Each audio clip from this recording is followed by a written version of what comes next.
Level up your listening with Bose Quiet Comfort Ultra earbuds and headphones with immersive sound and world-class noise cancellation for a not-so-silent night. Visit Bose.com/Spotify to shop sound that's more than a present.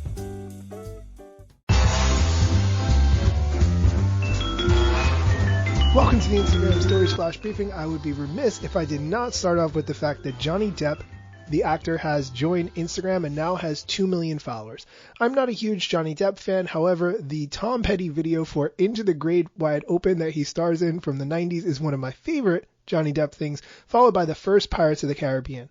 I saw one Pirates of the Caribbean where they got married in the middle of a sword fight, and it was the dumbest thing I've ever seen. So we're not going to talk about that one, but the first one, that one is excellent. In other news, according to reverse engineer Alessandro Paluzzi, I bet you didn't know there were other reverse engineers out there, Instagram is working on the possibility of broadcasting live from both Instagram and Facebook at the same time. There's a screenshot posted on Twitter, and it shows a button under the option of live that says Simulcast to Facebook.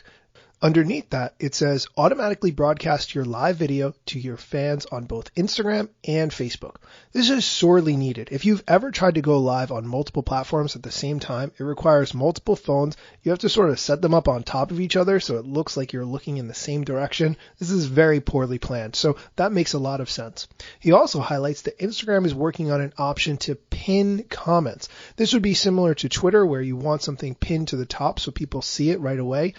In the example that he uses, he's pinned hashtags, which I don't really think makes a lot of sense for people to see pinned. But if you had a specific conversation that you wanted people to see, apart from your main comment in the caption, this would definitely make sure that people see it.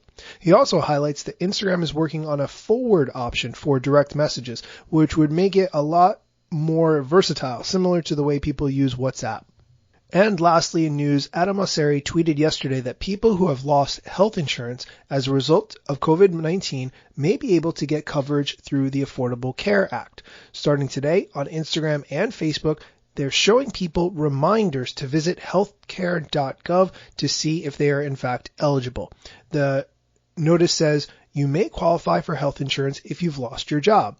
If you or someone you know recently lost a job, visit healthcare.gov to see if you're eligible for coverage through the Affordable Health Care Act, and then there's a big button to go to healthcare.gov.